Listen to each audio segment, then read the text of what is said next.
भाषा किसे कहेंगे? तो आप कहोगे भावों और विचारों के आदान प्रदान का माध्यम। जैसे भाषा जो होता है भावों और विचार के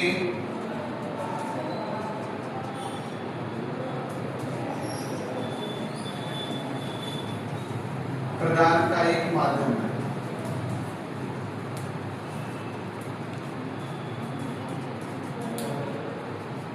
तो अगर आपसे पूछे भाषा क्या है तो आप बोलोगे भावों और विचारों के आदान प्रदान का एक माध्यम।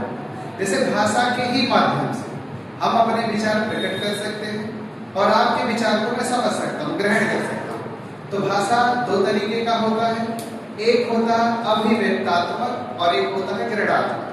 जैसे भाषा के कौशल पूछे तो चार होता है, सुनना, बोलना, पढ़ना और लिखना।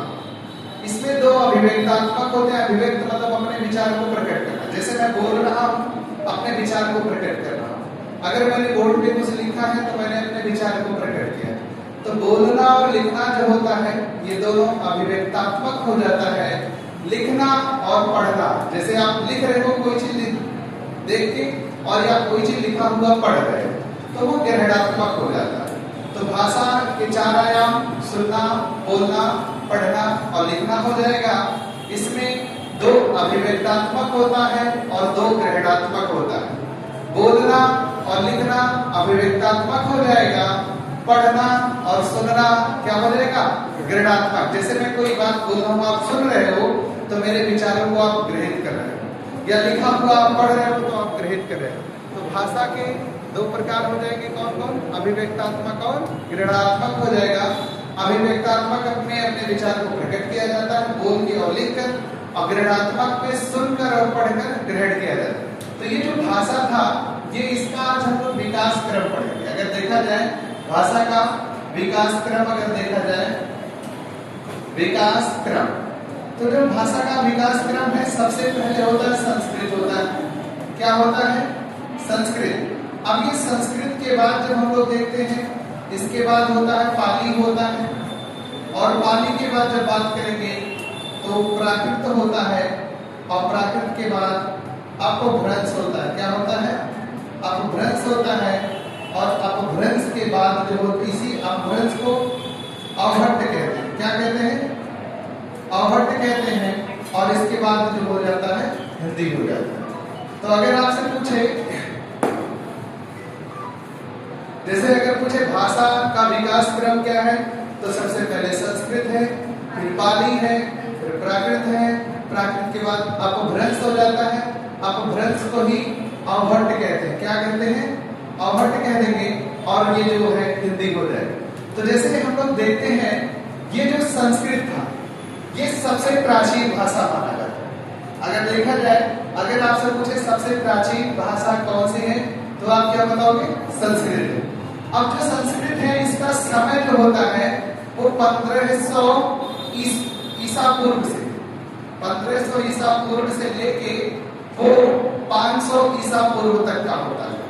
1500 ईसा पूर्व से लेके 500 ईसा पूर्व तक का ये संस्कृत का समय अवधि होता है कि ये संस्कृत चलता है। ठीक, इसके बाद जो पाली होता है ये 500 ईसा पूर्व से होगा और 1 ईस्वी तक का होगा। ठीक, और इसके बाद प्राकृत जो होता है वो 1 ईस्वी से चालू होगा, ये 500 ईस्वी तक का हो जाता है, और ये जो होगा 500 ईस्वी से लेके 1000 ईस्वी तक हो जाता है, और हिंदी जो होता है 1000 ईस्वी से अब तक का हो जाता है, अब तक का हो जाएगा। ठीक, तो अगर देखा जाए भाषा का विकास क्रम क्या है तो सबसे पहले संस्कृत है, संस्कृत के बाद पाली है, पाली के बाद प्राकृत है, प्राकृत के बाद अपभ्रंश या अवहट्ट है, फिर उसके बाद हिंदी हो जाता है। ठीक, अगर हम लोग देखते हैं ये जो संस्कृत है इसका समय अवधि जो होता है वो 1500 ईसा पूर्व से लेके 500 ईसा पूर्व तक का संस्कृत का समय होता है। फिर इसके बाद पाली के बाद ये संस्कृत के बाद क्या आया? पाली आया, और पाली का समय कब से कब है? वो 500 ईसा पूर्व से लेकर 1 ईस्वी तक हो जाता है। फिर प्राकृत होता है वो 1 ईस्वी से लेके 500 ईस्वी तक का हो जाता है। और जब बात करेंगे अपभ्रंश का तो वो 500 ईस्वी से लेकर 1000 ईस्वी तक हो जाएगा। और हिंदी की बात करते हैं तो 1000 ईस्वी से लेके अब तक मतलब जो चलता है वो हिंदी का ही समय आ रहा है। ठीक, अब इसमें हमें एक बात और समझनी है, जैसे ये क्यों समय समय पर बदलता है। ये जो संस्कृत था, संस्कृत 2 टाइप का था, एक होता था वैदिक संस्कृत और दूसरा होता था लौकिक संस्कृत। पहला हो जाता है वैदिक संस्कृत और दूसरा हो जाएगा लौकिक संस्कृत। क्या हो जाएगा? लौकिक संस्कृत हो जाता है। अब एक बात आपको समझना है, वैदिक संस्कृत जो होता था ये विशिष्ट लोगों की भाषा होती, पढ़े लिखे प्रबुद्ध वर्ग के लोग जो होते थे, और लौकिक संस्कृत जो होता था आम जनमानस की भाषा होती। अब ऐसा क्यों हुआ कि गौतम बुद्ध जी ने, जैसे आप पढ़े होंगे कि जितना भी उपदेश दिया था उन्होंने पाली भाषा में दिया था, क्या वो संस्कृत में नहीं दे सकते थे? दे सकते थे, लेकिन जो संस्कृत था ये विशिष्ट लोगों की भाषा थी, जो पढ़े लिखे वर्ग के लोग होते थे उनकी भाषा थी। तो उन्होंने आम जनमानस की भाषा को चुना कि मतलब जिसको ज्यादा उनकी बातों को लोग समझ सके। जैसे मान लो यही है, अभी हिंदी है, लोग हिंदी भाषी क्षेत्र में है, और कोई व्यक्ति है पूरा इंग्लिश में A to Z सारा बोल के चला जाए, और कोई हिंदी भाषी व्यक्ति है आपके सामने बोल के जाए, तो आपको हिंदी भाषा, क्योंकि वो हमारी मातृभाषा है, उससे हम ज्यादा जुड़ेंगे। अंग्रेजी में मान लो कोई सारी बातें वो कह के जाता है, हो सकता है उसमें कुछ चीजें समझ पाए, कुछ चीजें ना समझ पाए, वो एक पढ़े लिखे वर्ग के लोग। लेकिन हिंदी कितना भी अनपढ़ रहेगा तो कहीं ना कहीं उस क्षेत्र में मातृभूमि मतलब जो हमारी मातृभाषा है एक बोली है, तो उस क्षेत्र में वो रहेगा, कहीं ना कहीं वो समझ जाए। और वही खास करके कहीं गांव एरिया में चला जाए और फिर उसके बाद वहां वो भोजपुरी में बोले तो गांव के लोग उससे ज्यादा आकर्षित होंगे। क्यों? क्योंकि उसकी भाषा मतलब उनको समझ में आए। तो भाषा के माध्यम से ही विचारों को आदान प्रदान किया जाता है। और इसमें हमने आपको बताया भाषा का विकास क्रम, संस्कृत पहले बताया, ये विशिष्ट लोगों की भाषाएं थी। जैसे जितने भी वैदिक काल में आप लोग देखते हो वेद लिखे गए हैं, सारे के सारे संस्कृत भाषा में ही लिखे गए। अब वो संस्कृत में लिखे गए और गौतम बुद्ध जी चाहते वो संस्कृत में भी ज्ञान का, अपने विचारों का आदान प्रदान कर सकते, प्रचार प्रसार कर सकते थे, लेकिन उन्होंने संस्कृत को नहीं चुना, उन्होंने पाली भाषा को चुना जो आम जनमानस की भाषा थी। जैसे मान लो ये 10% लोग संस्कृत पढ़े लिखे लोग जाने, ये 90% लोग जाने, तो वहां अपने विचारों का प्रचार प्रसार करना किस भाषा में सुगम रहेगा कि उनके लोग, उनसे ज्यादा लोग जुड़े तो पाले। इस तरह से गौतम बुद्ध जी ने अपने विचारों का आदान प्रदान पूरा का पूरा, उन्होंने जितना भी उपदेश दिया है सारा का सारा पाली भाषा में दिया। फिर समय बीतता, वो 500 ईसा पूर्व से लेके 1 ईस्वी तक उनका मतलब पाली भाषा चलता। लेकिन जैसे आप सुनेंगे जो जैन धर्म के संस्थापक होते हैं, वो संस्थापक हैं चौकेश्वर तीर्थंकर महावीर स्वामी होते हैं, उन्होंने जो अपने भाषा विचारों के आदान प्रदान का माध्यम बनाया था, उन्होंने प्राकृत भाषा को बनाया। जैन धर्म में जितने भी ग्रंथ और सारी चीजें लिखी गई हैं वो ज्यादातर किस भाषा में लिखी गई? प्राकृत भाषा। ऐसा क्यों हुआ? क्योंकि जब संस्कृत विशिष्ट लोगों की भाषा हुआ करती थी, उस समय पाली आम जनमानस की भाषा हुआ करती थी। लेकिन जब धीरे धीरे करके पाली में भी विशिष्ट लोगों का आगमन हुआ, उसमें व्याकरणिक कोटियां सुधारी, उसमें लिंग वचन कारक और सारी चीजों में सुधार करना चालू किया, तब वो विशिष्ट लोगों की भाषा बन के थोड़ी कठिन हो गई। फिर एक आम जनमानस की भाषा सामने बन के आ गई, कौन? प्रकृत। फिर यही ऐसे समय चलता रहेगा। फिर प्रकृति में भी जब विशिष्ट लोगों का आगमन होगा, उसकी व्याकरणिक कोटियां सुधारेंगे, तो वो विशिष्ट लोगों की भाषा बन के, तो फिर एक नई भाषा हमारे सामने आ जाती है, कौन?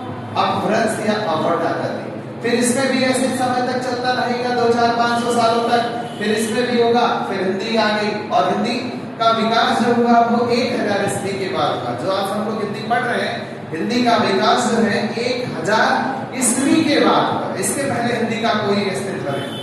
संस्कृत था, पाली था, प्राकृत था, इस क्रम में भाषा का बने। हाँ, हो सकता है आने वाले समय में किसी दूसरी भाषा की तरफ लोग मतलब आकर्षित हो। फिर ये होगा कि प्राचीन भाषा थी, इसके पहले हम हिंदी पढ़ते थे, फिर अभी भाषा है, फिर कुछ समय बाद अगली भी भाषा आ सकती। ऐसा नहीं कि मतलब ये शाश्वत है, हमेशा के लिए अस्थायी है कि मतलब बना रहे। आने वाले समय में परिवर्तन होता है। तो एक बात समझना है कि जो भाषा का विकास हुआ है वो संस्कृत के बाद क्या हुआ? पाली हुआ। पाली के बाद क्या हुआ? प्रकृत हुआ। प्रकृत के बाद क्या हुआ? अपभ्रंश या अवभट्ट हुआ। इसके बाद क्या हुआ? हिंदी। ये जो हिंदी है, हिंदी ये खुद हिंदी भाषा का शब्द रही है, ये फारसी भाषा का शब्द। हिंदी जो है ये फारसी भाषा का शब्द है। हिंदी जो लिखा हुआ है ये हिंदी खुद हिंदी भाषा का शब्द है। हिंदी का विकास जब 1000 ईस्वी के बाद हो रहा है तो फिर हिंदी कहाँ, मतलब उसके पहले हम लोग संस्कृत तो ही पढ़ते आ रहे। तो अगर आपसे पूछे कि हिंदी की जननी कौन है, हिंदी की उत्पत्ति किससे हुई है? अपभ्रंश से हुआ। किससे हुआ? अपभ्रंश से। तो हिंदी की जननी या माँ पूछे तो आप किसको बताओ? अपभ्रंश को। लेकिन अगर आपसे पूछे कि हिंदी की आदि जननी कौन है, बूढ़ी माँ या सबसे प्राचीन माँ, तो कौन हो जाए? संस्कृत हो जाए। तो सबसे प्राचीन भाषा भारतीय भाषा में कौन है? संस्कृत। हिंदी की जननी कौन है? अपभ्रंश। और हिंदी की आदि जननी कौन है? संस्कृत है। सॉरी, हिंदी की आदि जननी संस्कृत है, सही है। और हिंदी किस भाषा का शब्द है? फारसी भाषा। ये हमने बताया ना। बताओ हिंदी किस भाषा का शब्द है? फारसी भाषा का। हिंदी की जननी कौन है? अपभ्रंश। हिंदी की आदि जननी कौन है? संस्कृत है। और सबसे प्राचीन भाषा कौन है? संस्कृत हो जाएगा। कौन हो जाएगा? संस्कृत। और हिंदी जो है ये भारोपीय परिवार से संबंधित है। ये भी क्वेश्चन पूछता रहे कि हिंदी किस परिवार से संबंधित है, तो हिंदी जो भाषा है ये भारोपीय परिवार से संबंधित है। किससे संबंधित है? भारोपीय। और भारत और यूरोप दोनों की भाषा से बना है ये भारोपीय। तो हिंदी का परिवार पूछेगा तो आप क्या बताओगे? भारोपीय बताओ। अगर मैं आपसे पूछूं कि हमें बताओ हिंदी भाषा का परिवार, जैसे हिंदी का, पहले बताओ हिंदी किस भाषा का शब्द है? किस भाषा का शब्द है? तो हिंदी किस भाषा का शब्द? फारसी भाषा का। किसका है? फारसी। और अगर मैं आपसे पूछूं हिंदी किस लिपि में लिखा जाता है? हिंदी किस लिपि में लिखा जाता है? कि लिपि की बात ऐसे पहले हिंदी की लिपि कौन सी? देवनागरी लिपि। और भारतीय संविधान में यदि आपने पढ़ा होगा अनुच्छेद कौन सा? 343। इसमें लिखा गया कि भारत की राज्य भाषा हिंदी होगी और उसकी लिपि क्या होगी? देवनागरी होगी। क्या होगी? देवनागरी। तो बताओ हिंदी हमारी राज्य भाषा या राष्ट्र भाषा? हिंदी क्या है? हमारी राज्य भाषा। राष्ट्र भाषा नहीं, वो हिंदी हमारी राज्य भाषा है। कौन सी भाषा है? राज्य भाषा। राष्ट्र भाषा नहीं है। अब जैसे देखो, अगर बात करें हिंदी की लिपि हो गई और हिंदी का परिवार पूछेगा तो हिंदी का परिवार आप क्या बताओगे? बताओ। भारोपीय हो जाएगा। क्या हो जाएगा? भारोपीय हो जाएगा। और हिंदी की जननी पूछेगा, जननी कौन हो जाएगा? आपको भ्रंश हो जाएगा। और यदि आपसे हिंदी की आदि जननी पूछ लिया तब आदि जननी, तो आप किसको बताओगे? संस्कृत को बोलो। तो बताओ हिंदी की आदि जननी कौन है? संस्कृत। हिंदी की जननी कौन है? अपभ्रंश। हिंदी का परिवार क्या है? भारोपीय। हिंदी किस लिपि में लिखा जाता है? देवनागरी लिपि में। हिंदी किस भाषा का शब्द है? फारसी भाषा। और ये जो देवनागरी लिपि है ये ब्राह्मी लिपि का ही एक भाग है। जैसे ब्राह्मी लिपि में हम लोग देखते हैं इसी का, कहीं के ब्राह्मी लिपि में भी लिखा मिलता है, तो ये ब्राह्मी लिपि का विस्तार है देवनागरी।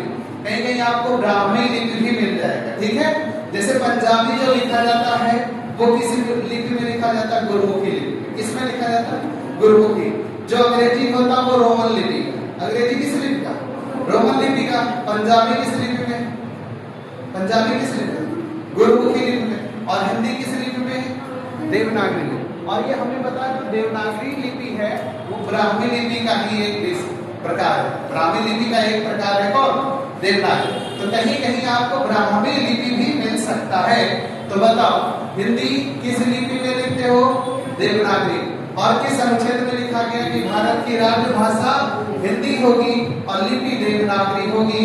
ये अनुच्छेद 343। किसमें? अनुच्छेद 343। अभी बता, अवधि का यहाँ विस्तार है। अवधि दूसरी चीज, हिंदी अभी मैं भाषा पढ़ रहा हूँ, बोली नहीं बता रहा हूँ। हिंदी को भौगोलिक आधार पर जब 5 भागों में बांटेंगे, पश्चिमी, पूर्वी, पहाड़ी, राजस्थानी, बिहारी, तब फिर इसके अंतर्गत 18 बोलियां आएंगी, तब उसकी मैं बात करूं। जैसे अवधी एक बोली और हिंदी एक भाषा, तो हिंदी भाषा के अंतर्गत बहुत सारी बोलियां आती है। तो अवधी एक बोली है, तो ये अवध के इर्द गिर्द वाले क्षेत्र में बोला जाए, फिर उसकी मैं बात कर रहा हूँ। अभी सिर्फ मैं भाषा की बात कर रहा हूँ, बोली आगे बताता हूँ, ठीक।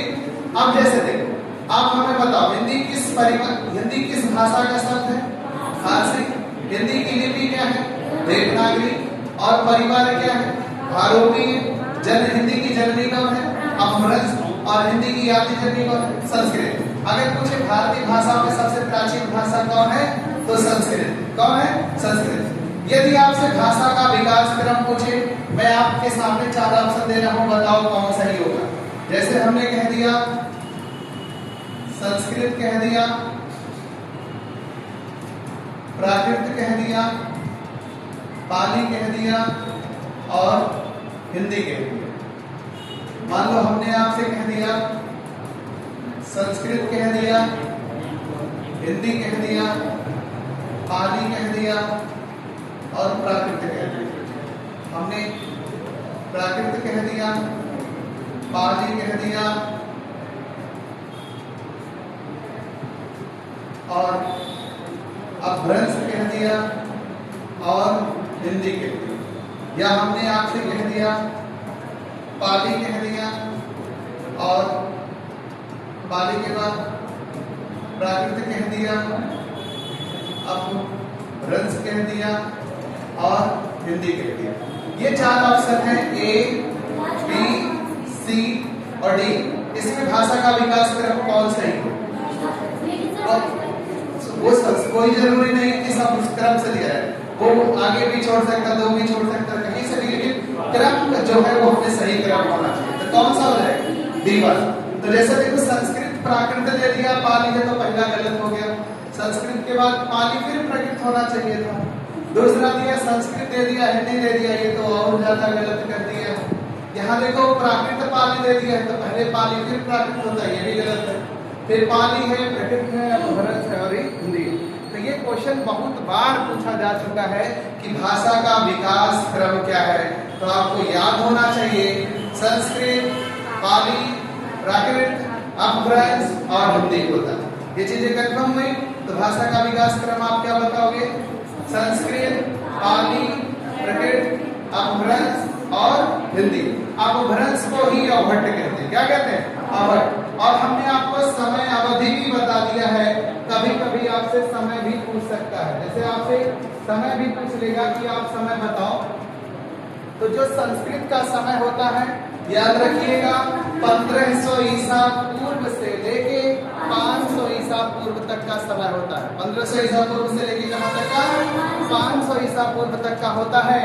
और अगर पाली की बात करता है तो 500 ईसा पूर्व से लेके 1 ईस्वी तक का होता है। मतलब 500 साल का एक भाषा का समय अवधि हो रहा है, ठीक। फिर जो प्राकृत की बात करेंगे वो 1 ईस्वी से लेके 500 ईस्वी तक का हो जाता है।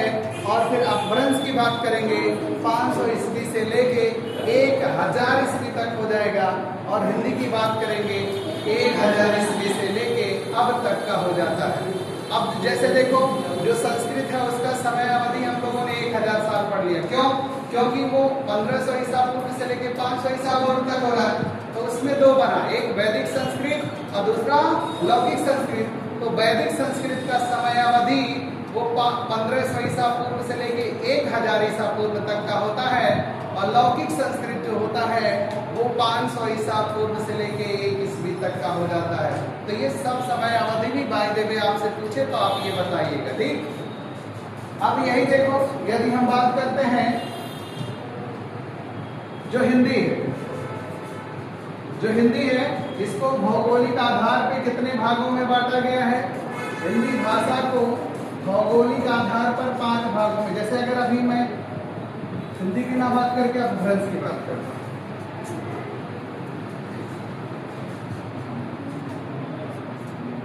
जैसे मैं आपसे बात करूं अपभ्रंश,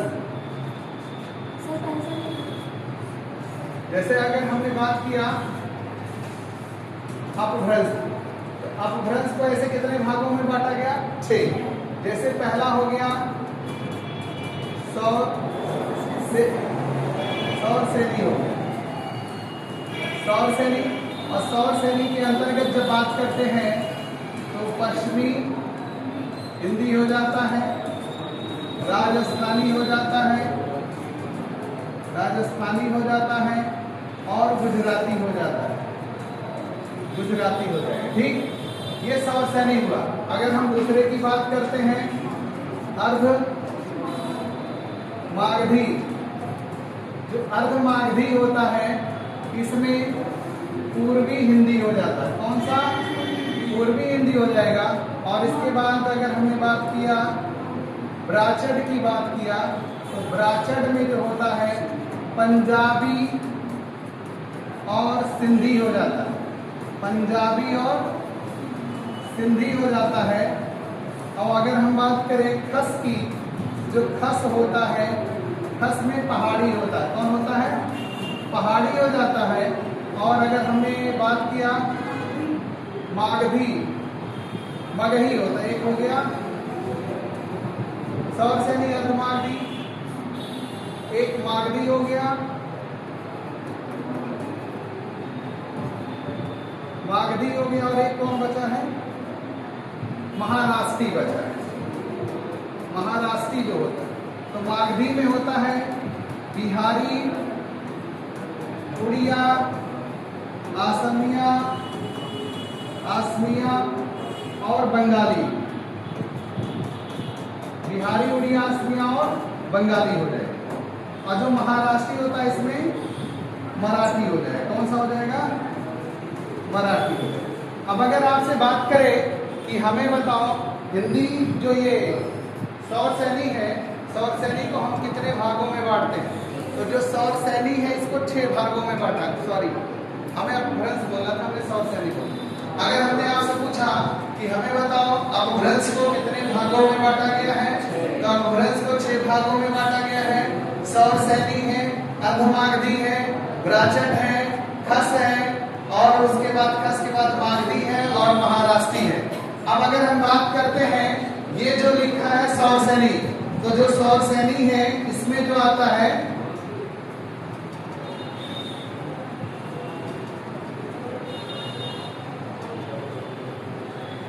जैसे देखो, अगर बात करें सौर श्रेणी में तो सौर श्रेणी में पश्चिमी हिंदी, राजस्थानी और गुजराती ये 3 भाषाएं आ जाती। ठीक, वही जब हम बात करेंगे ऐसे पूछ लेगा कि सौर श्रेणी के अंतर्गत कौन सी भाषा आएगी, तो आपसे दिया रहेगा ऐसे पश्चिमी दे देगा, पूर्वी दे देगा, पंजाबी दे देगा, पहाड़ी दिया रहेगा, बिहारी। तो आपको पता रहेगा कि सौर श्रेणी में पश्चिमी हिंदी, राजस्थानी और गुजराती आता है। ये चीज आपको याद रखना। ये ऐसे पूछ लेगा कि राजस्थानी का अपभ्रंश रूप क्या होगा, दिया रहेगा सौर श्रेणी, अर्धमागधी, ब्राचड़, खस, मागधी। तो जब आपको पता रहेगा कि राजस्थानी का अपभ्रंश रूप क्या होता है, सौर श्रेणी। ऐसे पूछ लेगा कि अर्धमागधी का हिंदी रूप, तो पूर्वी हिंदी बताओगे, या पूर्वी हिंदी का अपभ्रंश रूप पूछेगा और वो 4 ऑप्शन आपके सामने रहेगा। तो बताना होगा कि पूर्वी हिंदी का अपभ्रंश रूप क्या बन रहा है, अर्धमागधी बन रहा है। क्या बन रहा है? अर्धमागधी बन रहा है। वही पंजाबी हिंदी का अपभ्रंश रूप पूछेगा तो ब्राचड़ हो जाता है। क्या हो जाता है? ब्राचड़ हो जाता है। और पहाड़ी हिंदी का अपभ्रंश रूप पूछेगा तो खस हो जाएगा। पहाड़ी का क्या हो जाएगा? खस हो जाएगा। और अगर पूछे कि मागधी का हिंदी रूप क्या हो जाएगा, तो बिहारी हो जाएगा, उड़िया हो जाएगा, असमिया हो जाएगा और बंगाली हो जाएगा। वही बात करता है कि महाराष्ट्री में का आसमिया, आसमिया आसम की एक भाषा तो माँ है, आसमिया और बंगाली। अब जैसे देखो, जब हम बात करते हैं हिंदी की, तो जो हिंदी है इसको भौगोलिक आधार पर 5 भागों में बांटा है। हिंदी को भौगोलिक आधार पर कितने भागों में बांटा है?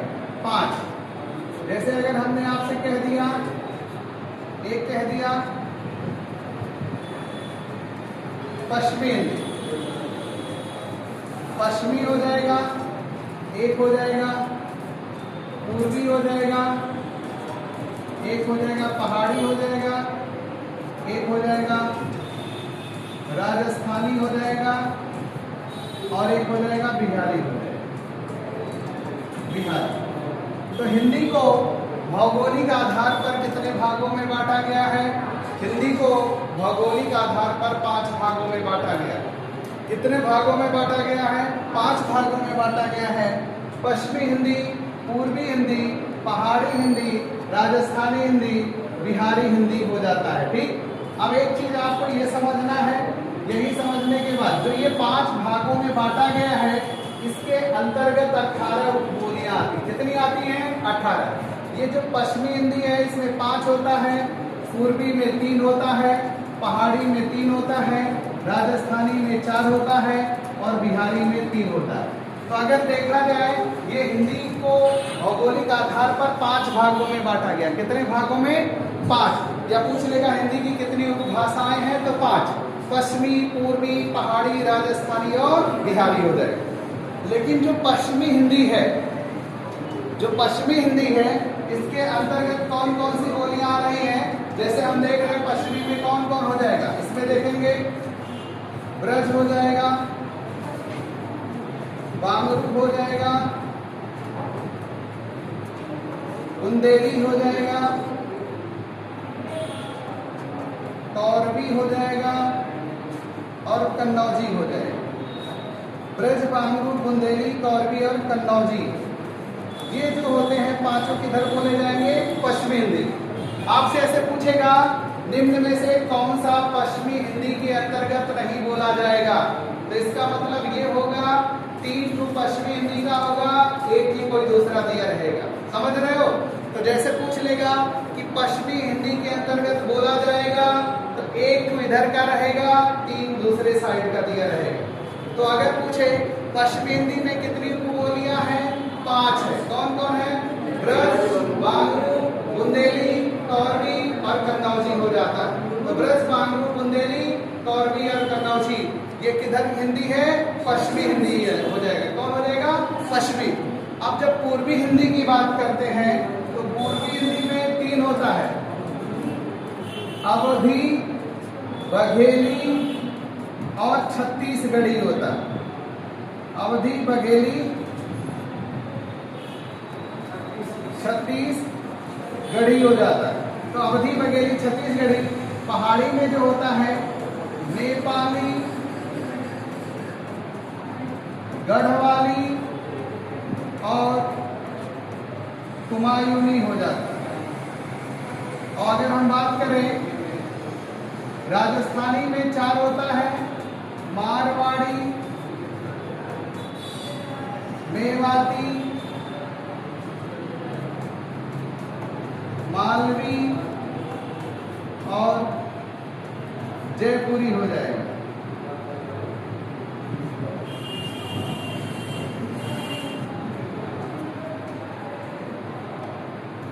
तो जैसे देखो बिहारी में बात करेंगे मैथिली, मगही और भोजपुरी हो जाएगा। मैथिली, मगही और भोजपुरी।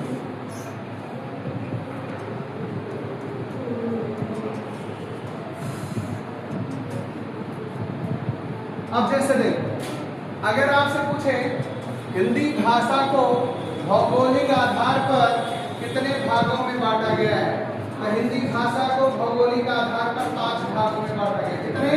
5। पश्चिमी हिंदी, पूर्वी हिंदी, पहाड़ी हिंदी, राजस्थानी हिंदी और बिहारी हिंदी हो जाता है। ठीक। और जो पश्चिमी हिंदी है इसके अंतर्गत कितनी बोलियां आती हैं? 5 होती हैं। कौन कौन है? ब्रज, बांगरू, बुंदेली, तौरवी और कन्नौजी हो जाता है। पूर्वी की बात करेगा अवधी, बघेली और छत्तीसगढ़ी हो जाएगा। कहाँ कौन कौन? अवधी, बघेली, छत्तीसगढ़ी। पहाड़ी में कौन होगा? नेपाली, गढ़वाली और कुमाऊनी हो जाएगा। और अगर बात करेगा राजस्थानी में तो मारवाड़ी, मेवाती, मालवी और जयपुरी हो जाएगा। अगर बिहारी की बात करेगा तो मैथिली, मगही और भोजपुरी हो जाएगा। अब एक बात आपको यहाँ समझना है, जैसे ये हमने लिखा हिंदी लिख दिया, ठीक, हमने लिखा हिंदी और इसी के सामने ये जो लिख दिया हमने अपभ्रंश लिख दिया। क्या लिख दिया? अपभ्रंश, अपभ्रंश। तो आप हमें बताओ, ये जो आपने पश्चिमी हिंदी लिखा है, जैसे यहाँ लिखा है पश्चिमी हिंदी का अपभ्रंश रूप किस में आ रहा है? सौर शैली में आ रहा है। तो पश्चिमी हिंदी का अपभ्रंश रूप आप क्या लिखोगे? क्या हो जाएगा? सौर शैली हो जाएगा। अब देखो, ये जो पूर्वी हिंदी है, तो आप हमें बताओ पूर्वी हिंदी का अपभ्रंश रूप किस में आ रहा है? अर्धमागधी में आ रहा है। किस में आ रहा है? तो आप बताओगे अर्धमागधी हो जाएगा। पूर्वी का क्या हो जाएगा? अर्धमागधी हो जाएगा। और हमें बताओ, ये जो पहाड़ी लिखा है, पहाड़ी का अपभ्रंश रूप आपने क्या लिखा है? खस है। पहाड़ी का अपभ्रंश रूप क्या बन रहा है? खस हो जाएगा। तो आप बोलोगे पहाड़ी का अपभ्रंश रूप क्या हो जाएगा? खस हो जाएगा। और ये जो राजस्थानी है, इसका अपभ्रंश रूप क्या बन रहा है? सौर शैली बन रहा है। क्या बन रहा है? क्योंकि सौर शैली में पश्चिमी हिंदी, राजस्थानी और गुजराती तीनों आ रहा था। तो इस नाते यहाँ अगर हम बात करेंगे कि पश्चिमी हिंदी का अपभ्रंश रूप क्या हो जाएगा? सौर शैली हो जाएगा। और ये जब बात करेंगे कि हमें बताओ बिहारी हिंदी का अपभ्रंश रूप क्या होगा? तो मागधी हो जाएगा। क्या हो जाएगा? मागधी हो जाएगा। अब एक बात समझो, हमने ये वाला पहले क्यों लिखा था, अभी ये नहीं लिखते ना। अगर मैं इसको डायरेक्ट ऐसे लिखता तो आप कहते कि पश्चिमी हिंदी में भी सौर शैली आ रहा है और इसमें भी सौर शैली राजस्थानी में भी आ रहा है। तो जो सौर शैली होता है उसके अंतर्गत राजस्थानी भी है, पश्चिमी हिंदी भी है और गुजराती भी आता है, ठीक। लेकिन वो अपभ्रंश की बात हो रही है। लेकिन जब हम हिंदी की बात करते हैं तो हिंदी में गुजराती नहीं आता, इस नाते उसको हमने छोड़ दिया। तो बात देखो, अगर पश्चिमी हिंदी का अपभ्रंश रूप पूछेगा तो क्या बोलोगे? सौर शैली। और सौर शैली का हिंदी रूप पूछेगा तो पश्चिमी हिंदी और राजस्थानी दोनों बोलेंगे। जब पूछेगा कि सौर शैली का हिंदी रूप क्या होगा, तो पश्चिमी हिंदी और राजस्थानी दोनों होगा। लेकिन अगर मैं पूछूं पश्चिमी हिंदी का अपभ्रंश रूप सौर शैली, पूर्वी हिंदी का अपभ्रंश रूप अर्धमागधी, पहाड़ी हिंदी का अपभ्रंश रूप खस, राजस्थानी का अपभ्रंश रूप सौर शैली और सौर शैली का हिंदी रूप कौन हो जाएगा? राजस्थानी और पश्चिमी हिंदी हो जाएगा। और बिहारी हिंदी का अपभ्रंश रूप मागधी और मागधी का हिंदी रूप बिहारी हिंदी हो जाएगा। क्या हो जाएगा? बिहारी। अब एक बात ही बताओ, जैसे हमने बताया पश्चिमी भाषा में पश्चिमी बोली जो है हिंदी की, इसमें 5 बोलियां आई, ब्रज, बांगरू, बुंदेली, कौरवी और कन्नौजी। तो ये पश्चिम में बोला जा रहा है। अब जैसे देखो 5 टू इधर का और 4 टू उधर का राजस्थानी। तो सौर शैली में हिंदी की कितनी बोलियां आती हैं? 9 टू हो जाएगा। 18 ठी में 9 टू तो सौर शैली के अंतर्गत ही आ गया। किसके अंतर्गत? सौर शैली में। क्योंकि पश्चिमी हिंदी में 5 है और राजस्थानी में कितने हैं? 4। तो 5 4 कितने हो गए? 9। लेकिन इसको पश्चिमी सौर शैली बोलेंगे, इसको राजस्थानी सौर शैली बोलेंगे। बात समझ रहे हो? इसको पश्चिमी सौर शैली बोलेंगे ये 5 वाले को, इसको क्या बोलेंगे? राजस्थानी सौर। लेकिन अगर राजस्थानी पश्चिमी ना दे, अब पूछे निम्न में से कौन सौर शैली नहीं है, तो इसका मतलब ये दोनों मिक्स करके दिया रहेगा 3 और एक कोई बाहर का दिया रहेगा। या सौर शैली है तो चाहे इसमें से एक कोई दे सकता है, चाहे इसमें से एक दे सकता है और 3 कोई बात। लेकिन अगर कह दिया कि राजस्थानी सौर शैली, तो ये कंफर्म हो गया कि इसी चारों में से एक होना चाहिए। अगर आपसे कह दिया कि पश्चिमी सौर शैली होना चाहिए, तो इसमें से होना चाहिए। जब सिर्फ सौर शैली पूछेगा तो 5 ये और 4 ये, 5 4 9 बोलियों में से कोई भी एक हो सकता है पश्चिमी मतलब सौर शैली। लेकिन पूछे सौर शैली नहीं है, तो इसका मतलब ये 9 में से 3 टू रहेगा, एक कोई दूसरा दिया रहेगा। बात समझ रहे हो कि नहीं? मैं आपको जो बता रहा हूं, जैसे मैं आपके सामने क्वेश्चन लिखूं और आप हमें बताओ। जैसे मान लो हमने लिख दिया अवधी, बुंदेली और नेपाली और बिहारी। अब इसमें हमें बताओ चारों में से निम्न में से कौन सा पहाड़ी हिंदी के अंतर्गत आएगा? नेपाली हो जाएगा। और निम्न में से कौन पश्चिमी हिंदी के अंतर्गत आएगा? पश्चिमी में कौन होगा? बुंदेली हो जाएगा। कौन हो जाएगा? बुंदेली हो जाएगा। और निम्न में से कौन पूर्वी में आएगा? अवधी। और निम्न में से कौन सा बिहारी हिंदी में आएगा? तो बिहारी हमने लिखा कि मैथिली मगही, बिहारी एक पूर्वी हो जा रहा है। रुक जाओ,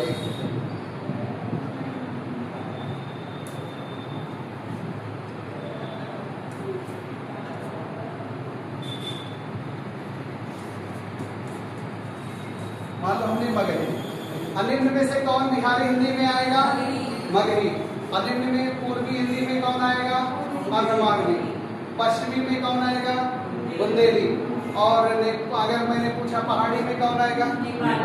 अब अगला क्वेश्चन मेरा सुनो, निम्न में से कौन सा सौर सैनी हिंदी के अंतर्गत आएगा? सौर सैनी में कौन होगा? तो कौन होगा? बुंदेली ही तो सौर सैनी का है भाई। जब वो पश्चिमी हिंदी सौर सैनी मतलब सौर सैनी में आ रहा है तो पश्चिमी हिंदी की जितनी भी बोलियां आएंगी तो वो सौर सैनी में आएगा। अब बताओ निम्न में से कौन सा खस का हिंदी रूप है इसमें? खस का कौन है इसमें? खस का कौन है? नेपाली हो जाएगा। और निम्न में से अर्धमागधी कौन होगा? बताओ, अर्धमागधी कौन होगा? अर्धमागधी कौन होगा? मगधी हो जाएगा। और नहीं, अवधि होगा, अर्धमागधी। और अगर हमने पूछा मागधी कौन होगा? मगधी हो जाएगा। कौन हो जाएगा? मगधी। क्योंकि जो बिहारी है इसका भ्रंश रूप मागधी होता है, और बिहारी में मैथिली, मगही और भोजपुरी आता है। तो मगही जो है इसका अपभ्रंश रूप क्या हो जाएगा? मागधी हो जाएगा। क्या हो जाएगा? मागधी। अगला क्वेश्चन अगर मैं आपके सामने लिखूं, मान लो हमने लिख दिया ब्रज, लिख दिया बुंदेली, लिख दिया और मारवाड़ी लिख दिया, और हमने लिख दिया कन्नौजी लिख दिया। अब इसमें बताओ कौन सा पश्चिमी हिंदी के अंतर्गत नहीं बोला जाएगा? ब्रज, बुंदेली, मारवाड़ी और कन्नौज पश्चिमी नहीं। निम्न में से कौन सौर सैनी का रूप नहीं है? सौर सैनी, सौर सैनी तो कौन नहीं है? बुंदेली नहीं है, क्योंकि ब्रज और ब्रज और बुंदेली मागधी, अर्धमागधी में आएगा, पूर्वी में आएगा। अरे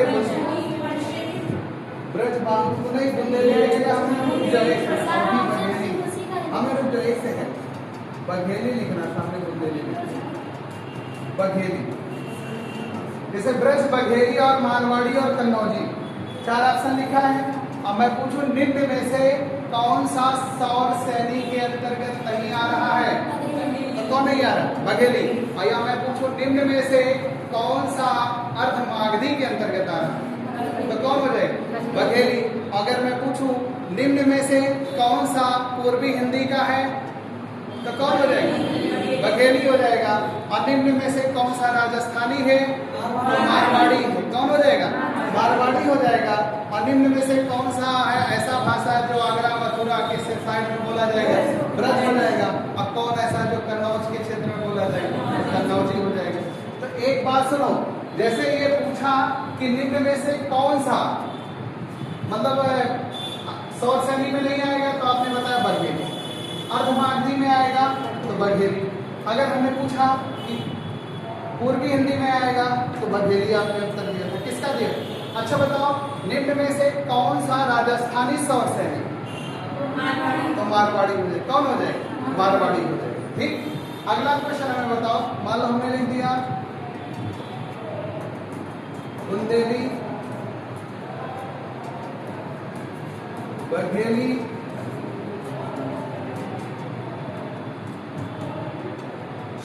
कन्नौजी,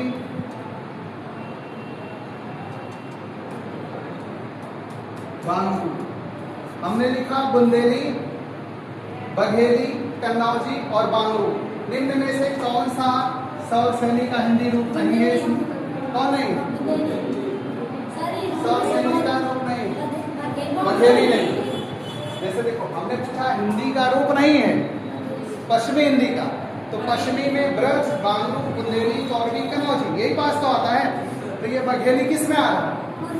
पूर्वी हिंदी में। अभी ये खाली देखने में लग रहा है, एक बार देख लो कि ये क्वेश्चन पक्का आपका इसमें और कुछ है नहीं। अभी ये जो चार्ट आप देख रहे हो यही पेज आप याद कर लोगे, एक क्वेश्चन भाषा का आपका यहाँ से क्लियर हो जाएगा। यही ऐसे क्वेश्चन पूछता है, लेकिन मैं जो आपसे क्वेश्चन बना कभी कभी ऐसे रखते तो कंफ्यूज रहते, लेकिन आपके जाना पश्चिमी का पुरुष रूप सौर सैनिक का हिंदी रूप पश्चिमी हिंदी और राजस्थानी दोनों हो जाएगा। पूर्वी हिंदी का पुरुष रूप अर्धमागधी का हिंदी रूप पूर्वी हिंदी, पहाड़ी हिंदी का पुरुष रूप खस का हिंदी रूप पहाड़ी, राजस्थानी का पुरुष रूप सौर सैनिक का पुरुष रूप क्या हो जाएगा राजस्थानी, बिहारी हिंदी का पुरुष रूप मागधी और मागधी का हिंदी रूप बिहारी हिंदी हो जाता है। कौन हो जाता है? बिहारी।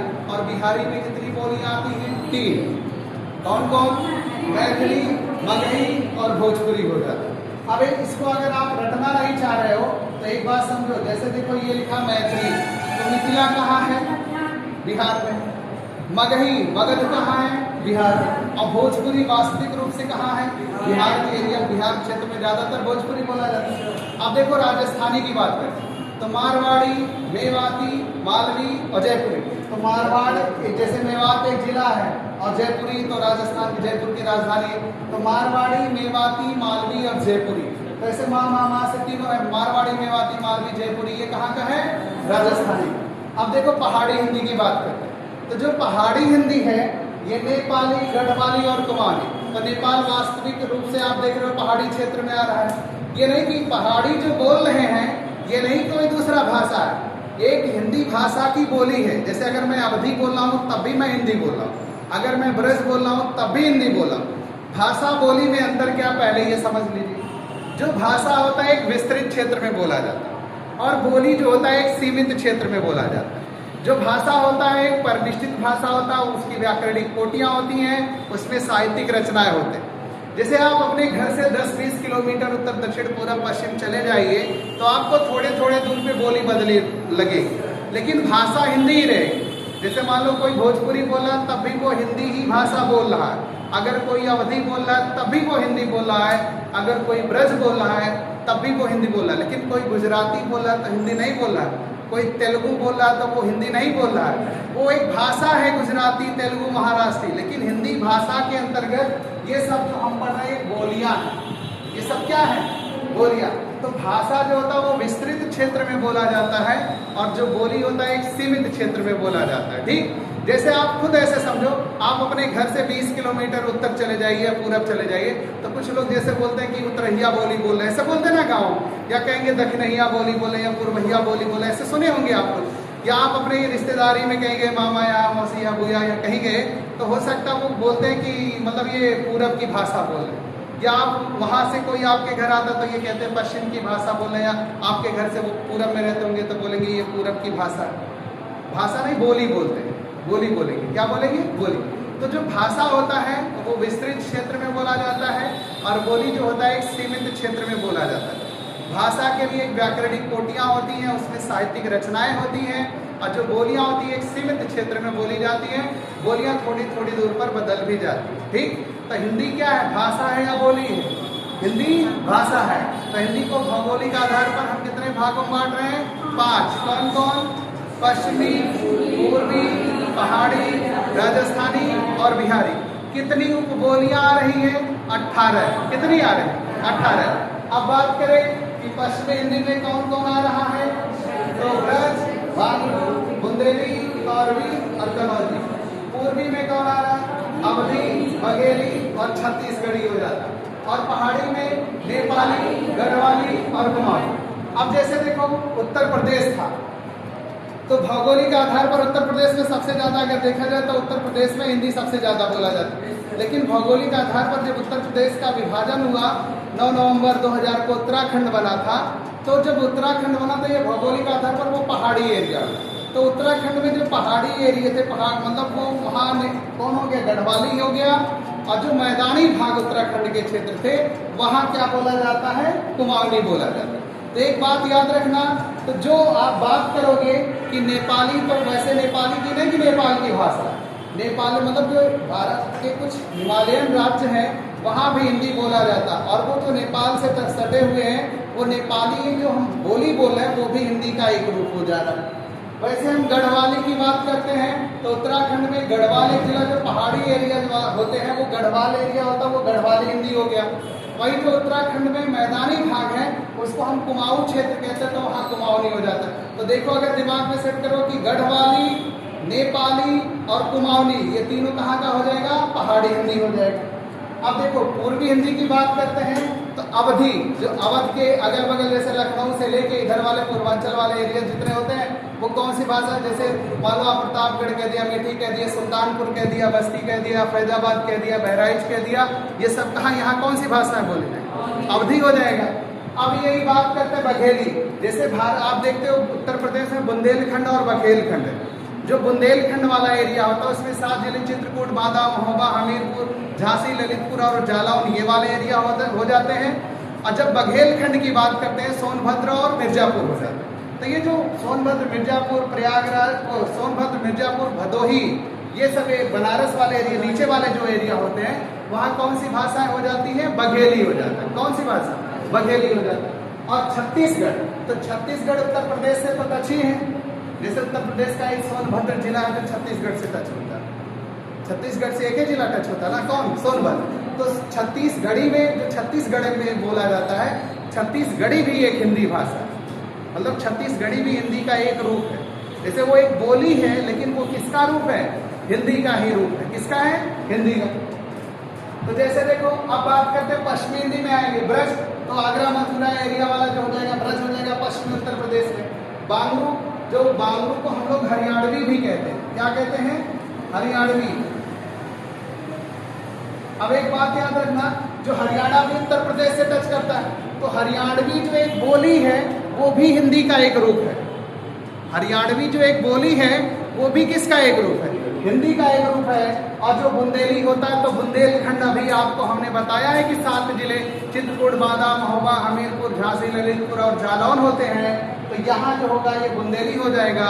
और तौरवी जो होता है ये हस्तिनापुर साइड वहाँ हो जाता है कन्नौजी, जो कन्नौज के एरिया। तो कभी कभी ऐसे थोड़ा एरिया देखिए जिला पूछ लेता है, लेकिन जब आपको उत्तर प्रदेश का भौगोलिक स्वरूप पता रहेगा तो जिला वाइज भी बाय द वे पूछता है, तो अनुमान लगा के आप उत्तर बता सकते हैं। जैसे हम लोग देखते हैं ज्यादातर हिंदी भाषी जो है वो कहाँ पाए जाते हैं, उत्तर प्रदेश में। जैसे मान लो हमने एक तरीके से, जैसे मैं उत्तर प्रदेश का नक्शा है बनाने का प्रयास कर रहा हूँ, बस ऐसे समझो कि एकदम ऐसे उत्तर प्रदेश है नहीं, लेकिन उत्तर प्रदेश ऐसा ही दिखता है, ठीक। क्या जी, ये उत्तर प्रदेश सपना है, ठीक है। अब एक बात देखो, जैसे जो हिंदी बोला जाता है वो ज्यादातर उत्तर भारत में ही बोला जाता है, और सबसे ज्यादा जो हिंदी बोला जाता है उत्तर प्रदेश में बोला जाता है। अभी हमने जैसे आपको बताया पश्चिमी हिंदी, तो इधर वाला जो एरिया हो जाए, इधर वाला एरिया जो हो जाएगा वो किधर का हो जाएगा, पश्चिमी। और ये पश्चिमी में ब्रज, बांगरू, बुंदेली और भी कन्नौजी जो पढ़े हैं इधर के हो जाएंगे। अभी जब हम पूर्वी की बात किए हैं तो इधर वाले में बोले ना अवधी, बघेली और छत्तीसगढ़ी, इधर बोले ना कौन कौन, जैसे हमने बात किया है अवधी और यहाँ बघेली और कौन था, छत्तीसगढ़ी। तो एक भौगोलिक स्वरूप में देखो अवधी, बघेली, छत्तीसगढ़ी ये किस पे आ गया, पूर्वी में। अभी जब हम बिहारी की बात करते हैं तो यहाँ से लेके यहाँ तक बिहार टच करता उत्तर प्रदेश। और बिहार जो होता है, बिहार में भी हिंदी बोला जाता है। बिहार की राजभाषा जैसे उत्तर प्रदेश की हिंदी और उर्दू 2 राजभाषाएं हैं, ऐसे बिहार की भी 2 राजभाषा हिंदी और उर्दू है। तो यहाँ जब हम बात करते हैं तो इसमें हो जाएगा मैथिली, मगही, मैथिली, मगही,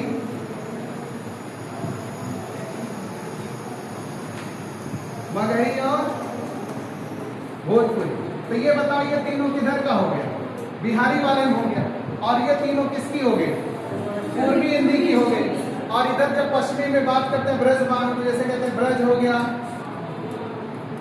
बांगरू हो गया, ये बुंदेली हो गया, तौरवी हो गया और कन्नौजी हो गया, ये कन्नौजी। तो ये 5 ब्रज, बांगरू, बुंदेली, तौरवी, कन्नौजी किधर का हो, ये पश्चिमी। अभी जब पहाड़ी की बात करते हैं तो उत्तराखंड यहाँ से लेके यहाँ तक का उत्तराखंड टच करता है। यहाँ जब हम बात करते हैं यहाँ नेपाल हो जाता है, और इधर वाला जो होता है उत्तराखंड भारत से, मतलब उत्तराखंड यूपी से टच करता है। तो जब यहाँ देख रहे हैं नेपाली, इधर वाला हिस्सा हो गया नेपाली का, और जो पहाड़ी वाला हो गया ये गढ़वाली कह दिया, गढ़वाली कह दिया, और इधर वाले को क्या कह दिया, कुमाऊनी। तो देखो नेपाली, गढ़वाली, कुमाऊनी, ये कौन सा हो गया, पहाड़ी हो गई। और फिर ब्रजबांगु, बुंदेली, कौरवी, कन्नौजी किधर हो गया, पश्चिमी हिंदी में। अवधी, बघेली, छत्तीसगढ़ी कहाँ का हो गया, किधर का हो गया, पूर्वी हिंदी का। मैथिली, मगही, भोजपुरी किधर का हो गया, किधर का हो गया, बिहारी का। अब यही देखते हैं, मैथिली, मगही, भोजपुरी इधर का हो गया ना, किधर का, बिहारी हिंदी। अब यही देखते हैं राजस्थान टच करता है 2 जिले से, आगरा और मथुरा उत्तर प्रदेश के 2 जिले को टच करता है, कौन, राजस्थान। तो राजस्थान में भी हम लोग देखते हैं मारवाड़ी, मेवाती, मालवी और जयपुरी।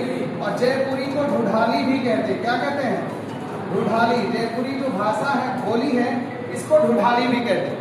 अब एक बात बताओ, जैसे मैं आपको रटवा नहीं रहा हूं, एक भौगोलिक स्वरूप अगर देखो, हिंदी कहाँ बोला जा रहा है, पूरा का पूरा उत्तर, मतलब उत्तर, जैसे उत्तर भारत में बोला जा रहा है, और खास करके कहाँ बोला जा रहा है, उत्तर प्रदेश में। और उत्तर प्रदेश के इर्द गिर्द में ही जितनी भाषाएं मतलब हिंदी बोली जा रही है, सब कुछ उत्तर प्रदेश से। ऐसा नहीं कि उत्तर, अब कहो ये नहीं कि कश्मीर में बोला जाएगा, वहाँ की भाषा दूसरी, पंजाब की भाषा दूसरी हो जाएगी। अभी जब हम गुजरात की बात करेंगे वहाँ दूसरा हो जाएगा, केरल, कर्नाटक, तमिलनाडु की बात करेंगे वहाँ दूसरी भाषा हो जाएगी। जो हिंदी है ये भौगोलिक स्वरूप के आधार पर 5 क्षेत्रों में बांटा गया, पश्चिमी, पूर्वी, पहाड़ी, राजस्थानी और बिहारी। क्या चीज, तो यूपी में, जैसे मैं बोला कि यूपी में सबसे ज्यादा हिंदी भाषी लोग रहते हैं। जो हिंदी बोला जाता है पूरा उत्तर प्रदेश में हिंदी बोला जाता है, पूरे उत्तर प्रदेश में। क्या चीज, बोली अलग है, लेकिन जो बोलते हैं हिंदी ही बोलते हैं। जैसे मैं बोलूं कि मैं भोजपुरी बोला हूं तब भी मैं हिंदी बोल रहा हूं। अगर मैं खड़ी, कौरवी जो होता, कौरवी को ही खड़ी बोली बोलते हैं। सबसे ज्यादा जो बोली बोली जाती है हिंदी में वो कौरवी बोली जाती है। कौरवी को ही हम खड़ी बोली कहते हैं। जो मैं बोल रहा हूँ या आप लोग बोल रहे हो वो खड़ी बोली। क्या है, खड़ी बोली। अभी लेकिन यही गांव में आप जाओ, खड़ी बोली बोलो, जो अनपढ़ आदमी रहेगा बोलेगा 2 दिन मतलब पढ़ लिया तो अंग्रेजी बोल रहे। जैसे आप अंग्रेजी तो बोल नहीं रहे, बोल तो हिंदी ही रहे हो ना, लेकिन उसकी भाषा क्या निकलेगी कि अंग्रेजी बोलना। ये चीज, तो ये जैसे भौगोलिक आधार पर आप कितने भागों में बांटे हो, 5। कौन कौन, पश्चिमी, पूर्वी, पहाड़ी, राजस्थानी और बिहारी। अगर आप इसको रखना नहीं चाह रहे हो तो उत्तर प्रदेश के ऐसे 75 जिले जो हैं, आपको उत्तर प्रदेश का भौगोलिक स्वरूप पता रहे कि कौन सा जिला कहाँ आ रहा है, ऑप्शन देके पूछेगा तो आप बहुत आसानी से बता सकते हो। रटना नहीं होता है, आप रट के करोगे तो हो सकता है जो पढ़े हो उसके अलावा कोई दूसरा जिला दे दिए तब तो गड़बड़ हो गया। तो इस नाते आपको समझ के कहना है। तो जैसे देखो राजस्थानी की जब हम बात किए तो राजस्थानी में कौन कौन सा है तो बताओ, तो कौन कौन है, मारवाड़ी, मेवाती, मालवी और जयपुरी। और पश्चिमी में कौन कौन है, ब्रजबांगु, बुंदेली, कौरवी और कन्नौजी है। और बताओ उसमें कौन आया था, पहाड़ी में नेपाली, गढ़वाली और कुमाऊनी है। और पूर्वी में कौन है, अवधी, बघेली और छत्तीसगढ़ी है। बिहारी में कौन है, मैथिली, मगही, भोजपुरी। जैसे हम गोरखपुर की बात करते हैं तो गोरखपुर में क्या बोला जाता है, भोजपुरी बोला जाता है, शुद्ध भोजपुरी। अगर उधर गोरखपुर से उधर जितना हम जाएंगे, जैसे सिवान, सारण हो गया, बक्सर हो गया, भोजपुर हो गया, पश्चिमी चंपा, बिहार के जितने भी सटे हुए हैं, मतलब उत्तर प्रदेश के, उत्तर प्रदेश के 7 ऐसे जिले हैं जो बिहार से, जैसे महाराजगंज, कुशीनगर, देवरिया, बलिया, गाजीपुर और चंदौली और सोनभद्र। ये 7 ऐसे जिले हैं जो बिहार से टच करते हैं। तो बिहार वाले एरिया से जो मतलब टच है वहाँ भोजपुरी तो बोला ही जाता है। लेकिन जैसे हम लोग बस्ती में ना हम लोग शुद्ध भोजपुरी ही बोलते हैं, ना हम लोग शुद्ध अवधी ही बोलते हैं। जैसे दोनों मिक्स हो जाते हैं, मतलब उसको ना आप भोजपुरी कहोगे ना अवधी, लेकिन ज्यादातर हम लोग अवधी बोलते हैं, हम लोग भोजपुरी नहीं बोलते। जैसे अगर हम लोग आम भाषा में बात करेंगे, जैसे बस्ती वाले एरिया के लोग जो होंगे वो भोजपुरी नहीं बोलते, वो अवधी बोलते, और शुद्ध अवधी नहीं बोलते, भोजपुरी और अवधी का मिक्स करके। लेकिन ज्यादातर जो बोलते हैं वो कौन सी भाषा बोलते हैं, अवधी बोलते हैं। तो ऐसे एरियाज बटे हैं कि किस क्षेत्र में कौन सी बोली हिंदी बोली जाए। तो कभी जिला वाइज देके बाई द वे पूछता है तो वो रेयर केस में पूछता है तो आपको भौगोलिक स्वरूप की जानकारी हो, तब ये चीज मैंने बताई। अन्यथा आप ऐसे पश्चिमी, पूर्वी, पहाड़ी, राजस्थानी और बिहारी पढ़ लोगे, वहां से आपका ये क्लियर हो जाएगा। तो जैसे देखो हमने आपको बता दिया भाषा का विकास क्रम। सबसे पहले हमने आपको क्या बताया, जैसे देखो भाषा क्या, भावों और विचारों के आदान प्रदान का क्या था, माध्यम था। फिर हमने भाषा का विकास क्रम क्या बताया, संस्कृत, पाली, प्राकृत, अपभ्रंश, अपभ्रंश को क्या कहते हैं, अवहट। फिर क्या हुआ, हिंदी। फिर सबका समय बताया हमने आपको, संस्कृत का 1500 ईसा पूर्व से लेके 500 ईसा पूर्व तक का है, पाली का 500 ईसा पूर्व से लेके 1 ईस्वी तक का है, प्राकृत का 1 ईस्वी से लेके 500 ईस्वी तक का है, अपभ्रंश 500 ईस्वी से लेके 1000 ईस्वी तक का है, और हिंदी जो है 1000 ईस्वी से लेके अब तक का इसका समय अवधि हो जाता है। फिर संस्कृत को हमने 2 भागों में बांटा, वैदिक संस्कृत और लौकिक संस्कृत हो गया था। और वैदिक संस्कृत जो है उसका समय 1500 ईसा पूर्व से लेके 1000 ईसा पूर्व तक का होता है, 1500 ईसा पूर्व से लेके 1000 ईसा पूर्व होगा। और लौकिक संस्कृत जो होगा 1000 ईसा पूर्व से लेकर अब तक का हो जाता है। ठीक, इतना बताने के बाद भाषा का विकास क्रम हमने आपको बताया। हिंदी किस परिवार का शब्द है, तो आपने बताया फारसी भाषा का है। किसका है, फारसी। जो हिंदी हमारी भाषा लिखा है हिंदी, वो हिंदी खुद हिंदी भाषा का नहीं, वो किस भाषा का है, फारसी भाषा का है। और हिंदी की लिपि देवनागरी लिपि है। क्या है, देवनागरी। और जो देवनागरी लिपि है ये ब्राह्मी लिपि का विस्तार है, ब्राह्मी लिपि का एक प्रकार है। कौन, और किस अनुच्छेद में लिखा गया, भारत की राजभाषा हिंदी और लिपि देवनागरी होगी, अनुच्छेद 343 में लिखा गया। और हिंदी का परिवार क्या है, भारोपीय। भारत और यूरोप से संबंधित दोनों भारत परिवार जो था उससे क्या बना है, हिंदी भारोपीय परिवार से हो जाएगा। और अगर पूछे हिंदी की जननी कौन है, तो अपभ्रंश है। और हिंदी की आदि जननी कौन है, तो संस्कृत है। तो बताओ हिंदी की आदि जननी संस्कृत और हिंदी की जननी अपभ्रंश। हिंदी का परिवार और हिंदी का लिपि और हिंदी किस भाषा का शब्द है, फारसी भाषा। किसका है, फारसी भाषा। इसके आगे जब जाएंगे तो हमने ये आपसे क्वेश्चन पूछा था हिंदी का विकास क्रम है, तो क्या बताओगे, पाली, प्राकृत, अपभ्रंश और हिंदी। ऐसा भी कुछ, ये बहुत इंपॉर्टेंट, मतलब ये कितनी बार पूछा गया कोई इसका वो नहीं। मतलब भाषा का विकास क्रम आपको ऐसे दे देगा, निम्न में से कौन सा सही आपको पहचान के बताना होगा। फिर इसके बाद बात करते हैं जो अपभ्रंश था उसको भौगोलिक आधार पे भी 6 भागों में जैसे बांटा गया, सौर सैनी, अर्धमागधी, ब्राह्मण, खस, महाराष्ट्री और मागधी। तो जो सौर सैनी है इसमें कौन कौन सी भाषाएं आई थी, पश्चिमी हिंदी, राजस्थानी और गुजराती था। अर्धमागधी में कौन था, पूर्वी हिंदी था। और ब्राह्मण में कौन था, पंजाबी और सिंधी हो जाता है। खस में कौन हो जाएगा, पहाड़ी हो जाएगा। और मागधी में कौन होगा, बिहारी, उड़िया, असमिया और बंगाली हो जाएगा। और महाराष्ट्री में मराठी। लेकिन हमें उतना नहीं याद रखना, हमें हिंदी भाषा पढ़ना, हिंदी भाषा का विकास क्रम पढ़ना है। तो ये पश्चिमी हिंदी याद रखना है, राजस्थानी याद रखना है, पूर्वी हिंदी याद रखना है, पहाड़ी हिंदी याद रखना है और बिहारी रखना है। बस यही जितने पे हमने गोला किया है यही आपको याद रखना है। पश्चिमी हिंदी, राजस्थानी, पूर्वी हिंदी, पहाड़ी और बिहारी हिंदी याद रखना है। कितने को, 5 को याद रखना। कितने को याद रखना, 5 को। अब इसी की आगे बात करते हैं, हिंदी को भौगोलिक आधार पर कितने भागों में बांटा गया है, 5 भागों में बांटा गया। कौन कौन सा है, पश्चिमी, पूर्वी, पहाड़ी, राजस्थानी और बिहारी हिंदी हो जाता है। तो बताओ पश्चिमी हिंदी में कितनी उपबोलियां हैं, तो 5 है। कौन कौन है, ब्रज, बांगरू, बुंदेली, कौरवी और कन्नौजी हो जाता है। और बताओ पूर्वी में कौन है, अवधी, बघेली और छत्तीसगढ़ी हो जाता है। पहाड़ी में कौन है, नेपाली, गढ़वाली और कुमाऊनी हो जाता है।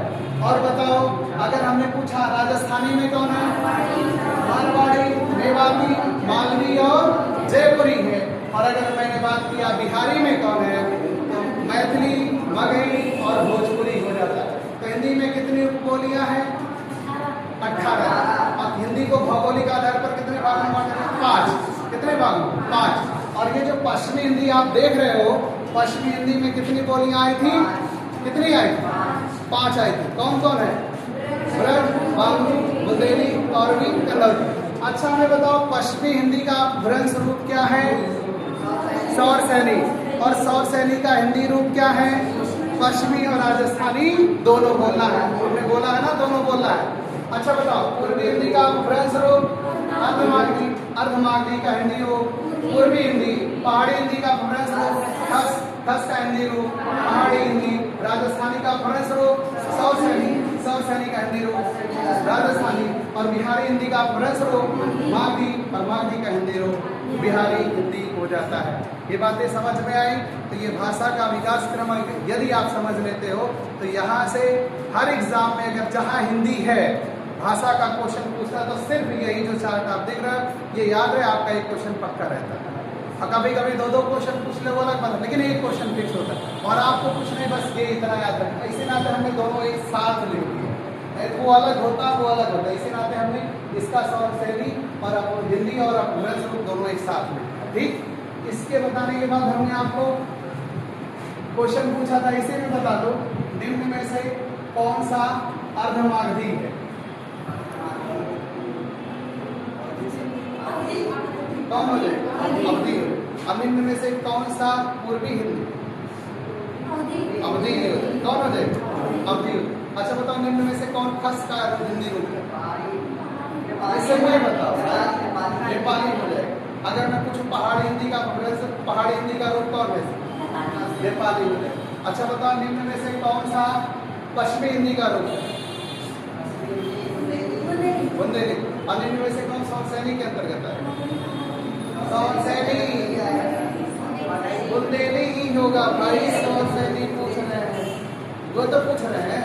और निम्न में से कौन सा बताओ मागधी में आएगा? मागधी में, मागधी में कौन होगा? मगही। और बिहारी हिंदी में होगा मगही ही तो होगा, वही तो होगा। जैसे अगर आपको वो पता है जो अभी आगे बता, तो यहाँ से ये क्वेश्चन गलत नहीं हो सकता। वही सब पूछ रहे हैं, जो बताए हैं वही क्वेश्चन बन रहा है। अब इसमें बताओ निम्न में से कौन पश्चिमी हिंदी में, अगर मैं पूछूं निम्न में से कौन सौर सैनी के अंतर्गत है? इसमें दूसरे में तो कौन नहीं आएगा? बघेली नहीं होगा। सौर सैनी ब्रज भी है, मारवाड़ी भी है और कन्नौजी भी है। और निम्न में से कौन सा अर्धमागधी है? तो कौन होगा? बघेली। निम्न में कौन पूर्वी हिंदी है? बघेली। निम्न में कौन पश्चिमी हिंदी नहीं? निम्न में से कौन सौर सैनी नहीं है? बघेली। अच्छा बताओ निम्न में से कौन सा राजस्थानी सौर सैनी है? तो कौन हो जाएगा? मारवाड़ी। और अगर हमने आपसे पूछ लिया कि हमें बता दो सौर पश्चिमी सौर सैनी है तो ब्रज और कन्नौजी दोनों बताओ। ब्रज और कन्नौजी दोनों बताओ। और इसमें अगला क्वेश्चन में हमें बता दो बुंदेली, बघेली, कन्नौजी और बांगू निम्न में से कौन सा पश्चिमी सौर सैनी नहीं है? तो कौन नहीं? पश्चिमी नहीं है तब वो बघेली, सौर सैनी नहीं है तब वो बघेली, अर्धमागधी है तब वो बघेली, पूर्वी है तब भी बघेली। बात समझ रहे हो? अगर आप इस टाइप से समझ गए तो ये क्वेश्चन पूछेगा, इस क्वेश्चन दिया रहेगा 4 ऑप्शन बना के, या ऐसे सीधे लिखेगा कि बताओ कन्नौजी किधर बोला जाएगा, 4 ऑप्शन दे देगा, पूर्वी, पश्चिमी, पहाड़ी, राजस्थानी। तो जब आपको पता रहेगा तो फिर भी बता दोगे।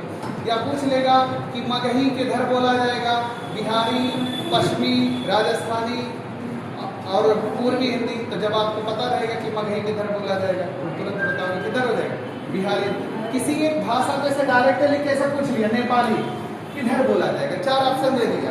तो नेपाली ऐसे दे दिया कि नेपाली किधर बोला जाएगा, पहाड़ी दे दिया, पश्चिमी दे दिया, पूर्वी दिया और मागधी दिया। तो क्या सोच पहाड़ी।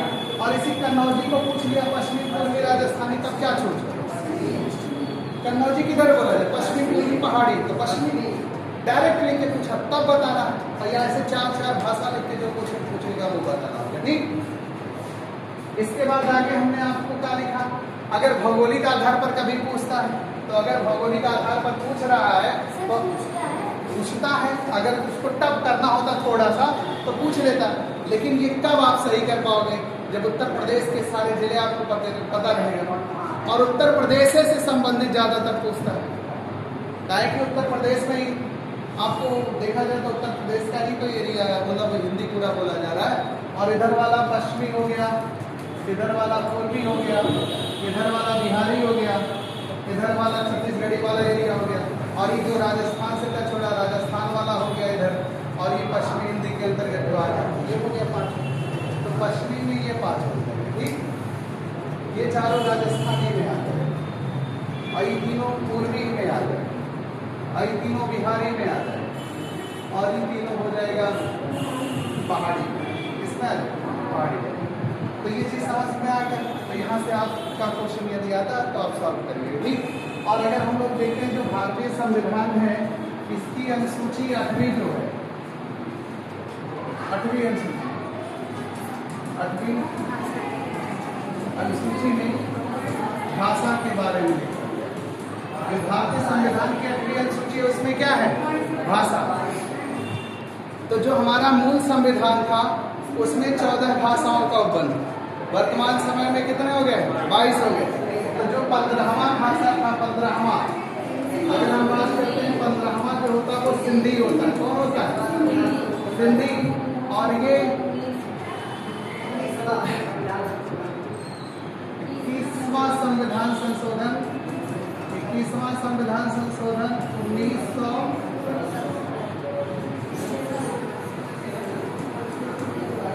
21वां संविधान संशोधन 1967 में जुड़ा था, ठीक।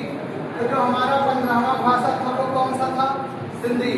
किस संविधान संशोधन में जुड़ा था? 21वां। और कब जुड़ा था? 1967।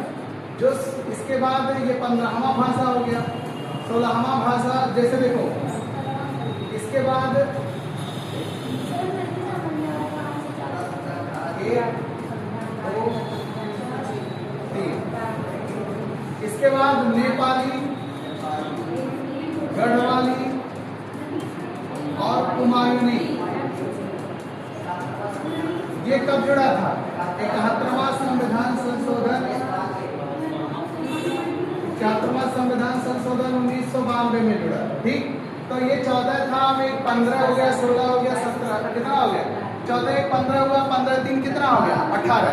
तो नेपाली, गढ़वाली, कुमाऊनी, ये 71वां संविधान संशोधन जो होता है 1992 में, इसमें 3 भाषाएं जुड़ गई। कितनी भाषाएं? 3। कौन कौन? नेपाली, गढ़वाली और कुमाऊनी। तो कितनी भाषाएं हो गई हैं? कितनी हो गई? 14 एक 15 हुआ था, 15 3 कितना हो गया? 18 हो गया। इसके बाद जब हम बात करते हैं जो बात वो 71, 21, 71, 92वां संविधान संशोधन होता है, और ये 2003 में होता है। इसमें बोडो, डोंगरी, मैथिली और संथाली को जोड़ा गया था। अब जैसे देखो क्वेश्चन पूछेगा कि बताओ बोडो किस संविधान संशोधन में जोड़ा गया? तो 92वां संविधान संशोधन में जोड़ा गया था। या पूछ लेगा डोंगरी कब जोड़ा गया? 92वां संविधान संशोधन में जोड़ा गया। या 92वां संविधान संशोधन में 92वां संविधान संशोधन किससे संबंधित है? तो कहोगे भाषा से संबंधित है, 8वीं अनुसूची से संबंधित है। तो कितनी भाषाएं जोड़ी गई थी 2003 में? 4, बोडो, डोंगरी, मैथिली और संथाली। तो कितना हो गया? 18 4 कितना हो गया? 22। तो मूल संविधान में 14 थे, एक जुड़ा कितना होगा? 15 होगा। 4 जुड़ा कितना होगा? 1 जुड़ा तो कितना हुआ? 15, और 3 जुड़ा 18, और 4 जुड़े 22। तो वर्तमान समय में संविधान में मान्यता प्राप्त भाषाओं की संख्या कितनी हो गई? 22। और मूल संविधान में कितना था? हाँ, क्या चीज? अंग्रेजी नहीं, अंग्रेजी नहीं। एक बात देखो, जैसे अगर हम बात करते हैं हिंदी एक भाषा है, जैसे अवधी, भोजपुरी, मैथिली, मगही, ब्रज, ये बोलियां हैं। हमने बताया भाषा बोली में अंतर है। भाषा जो होता है एक विस्तृत क्षेत्र में बोला जाता है, इसमें व्याकरणिक कोटियां होती हैं, इसमें साहित्यिक रचनाएं होती हैं। और जो बोलियां होती है एक सीमित क्षेत्र में बोला जाता है। कहाँ बोला जाता है? एक सीमित क्षेत्र में बोला जाता है, और उसमें व्याकरणिक कोटियां नहीं होती। अब जैसे देखो भोजपुरी, आप लोग सुनते होंगे कि भोजपुरी के लिए लोग मांग उठाते हैं सदन में कि भोजपुरी को भी राज्य भाषा का दर्जा दे दिया जाए। भोजपुरी को भी राजभाषा का दर्जा दे दिया जाए। हाँ, दिया जा सकता है, ऐसा नहीं कि मतलब भोजपुरी में बहुत सारे संगीत अच्छे थे, लेकिन फिर उसमें बहुत सारे खराब ही संगीत बन गया और सारी चीज़ लगता है भोजपुरी नाम ऐसे लेते ही लोगों को लगता है ये बड़ा खराब गीत होगा, ऐसा लगेगा ना। लेकिन ऐसा नहीं है, लोग सब परिवार में बैठ के सुनना नहीं पसंद करेगा, लेकिन अकेले रहेगा तो वही चीज़ मतलब 4 बार भी मान लो कोई अच्छी चीज़ रहेगा एक बार में स्किप करके आगे बढ़ जाता और बुरा। लेकिन क्यों, अगर लोग देखते ही नहीं, सुनते नहीं, तो वो चीज़ें बनती ही नहीं। लेकिन वो कहीं ना कहीं उसको लोग देख रहे हैं तब वो बन रहा। अगर लोग देखते नहीं तो बनता नहीं, जिसका डिमांड है तो वही वो बाजार में आए, तो इस नाते ही है। लेकिन भोजपुरी को राजभाषा देने के लिए लोग मांग करते हैं कि भोजपुरी को भी राजभाषा का दर्जा दे दिया जाए, संविधान में प्राप्त एक मान्यता प्राप्त भाषा हो जाए, जैसे 22 है वो एक 23वां भाषा बन जाए। तो वो जो अभी आज बोली हम बोल रहे हैं, तो एक समय ऐसा होगा कि भोजपुरी एक भाषा बन जाए और भोजपुरी के अंतर्गत फिर जो होंगे उसमें बोली जाएंगे। तो भोजपुरी में पुस्तकें भी छप के आने लगेंगी, भोजपुरी में साहित्यिक रचना, जैसे हिंदी का लोग डिमांड हिंदी पढ़ रहे हैं ना, तो हो सकता है भोजपुरी में भी लोग पढ़ाई करना चालू कर दें, ऐसा नहीं है। लेकिन उसमें भी व्याकरणिक कोटियाँ सुधारना होगा, लिंग वचन कारक और सारी चीज़ों को सुधार करना होगा, उसमें साहित्यिक रचनाएं होनी चाहिए। ऐसा नहीं कि कोई भी भाषा को उठा के राजभाषा का दर्जा दे दिया।